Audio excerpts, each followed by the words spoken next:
Hi guys, Andrea here. I will make two cards today and I start with my jelly plate here, my cut up jelly plate. So you will see my head every now and again popping up, but I had to line that up. So um, I'm making, as I said, two cards and I make one in mainly blue and the other one mainly green, so you will see. And I make a few and decide then later what to use. And yeah, this is white paint here through a stencil and put it on again. So just having fun and trying some nice designs here. Trying to keep it, don't want to have it too busy because there will be a focal point on that card. I've done cards like that before. I drew on them. This time I will, yeah, make something a bit differently. You will see. So this is the green one, mainly with this dark olive and the light olive green. I'm working and mixing it up here. Again, my head's popping up, but that's okay, I think. So most of the times I forget to show what I've done, but here I thought about it. Hold it a bit into the camera. Here I use actually a credit card, or what is it, doesn't matter, something like that. Make some marks on top of that and put you can see to line it up I have under this glass I have the same size of paper as I use here for my card, so it makes it so much easier to me to have it all the time on the same place. Otherwise, yeah, it's difficult to guess. I'm using watercolor paper actually. I haven't gessoed it at all. So it takes the paint, gets on differently, because it gets soaked up a bit when you start with the page. But I really like the effect. It's different to thinner paper or when you gessoed it already. So always looks a bit different. This is a plastic grid. I got it from the DIY. It's on a roll. I think it's for drywall works. So I really like to work with that. I don't know how many miles of this plastic stuff I have on that roll. Quite a lot. I really like this one. Not using it later, but I really like it. I will definitely make another card of that one. So this is again the stencil. It's a Dine Reveille stencil actually. I really like to use that with the bubbles like them. Bit of white again, putting that on, and I think that's the last bit. Is it? Yeah. Yeah, and yet I know already, oh my gosh, it's so hot here. I really can't even talk, can't think, can't talk. I drew this plane down in with tell me, pencil. I really can't think.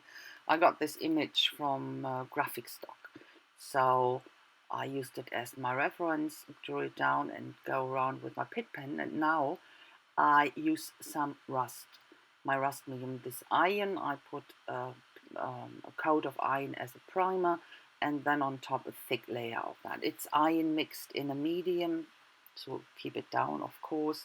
When that's dry, I go over with an oxidation liquid oxidation, yeah, to activate the rust. And it will rust if you're not doing something to it and you leave it laying around. It will rust anyway, but it would take so much longer. And with this oxidation liquid solution, whatever you call it, it will rust immediately. You have an immediate effect. It's absolutely fantastic. I love that stuff so much.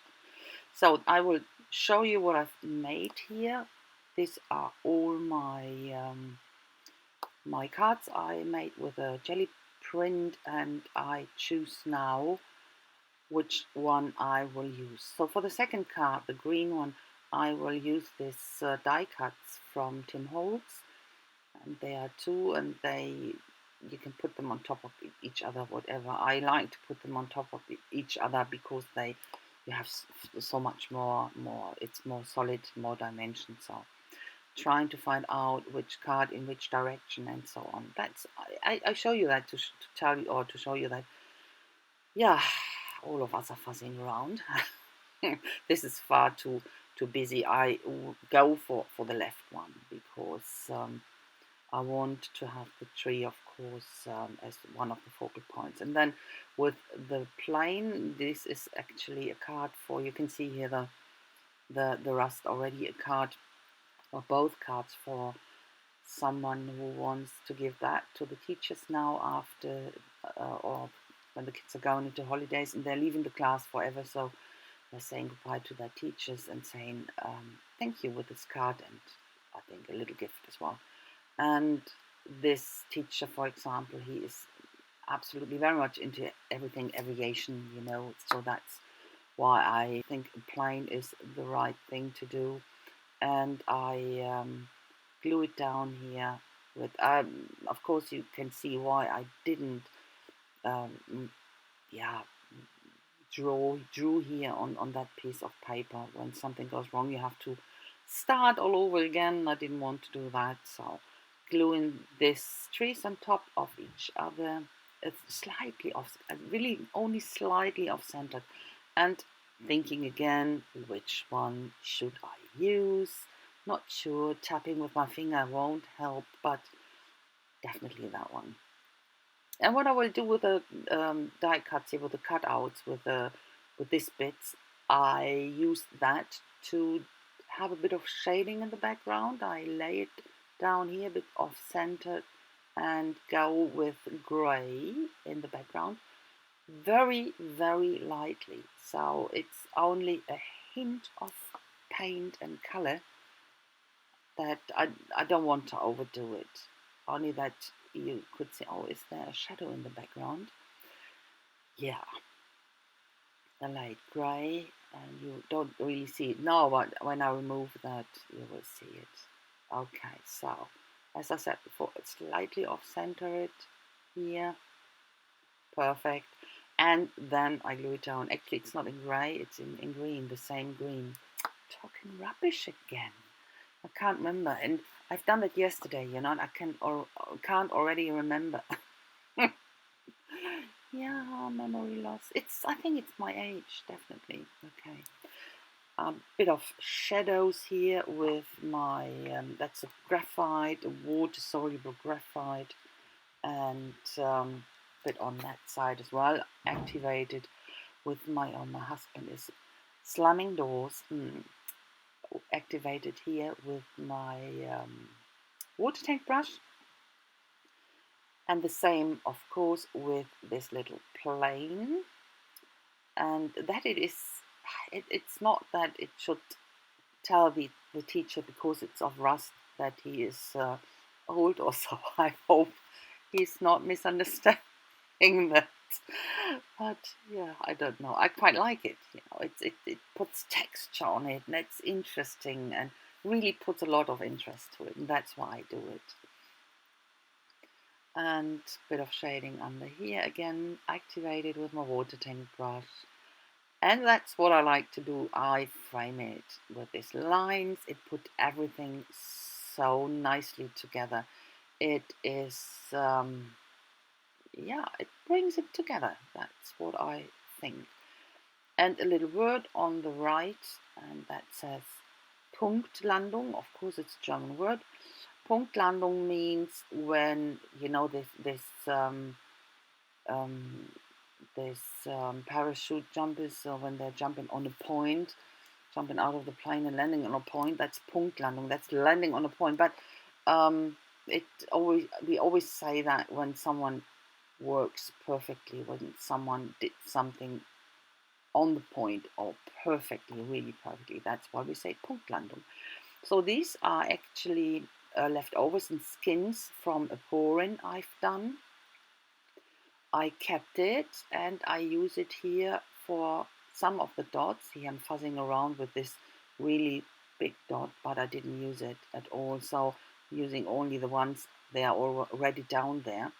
It adds a, it adds quite a lot of interest to it as well. They are very shiny, really nice patterns on it, and already glue them down. I'm not layering them with paper, colorful paper cardstock in the background, so just talks for itself.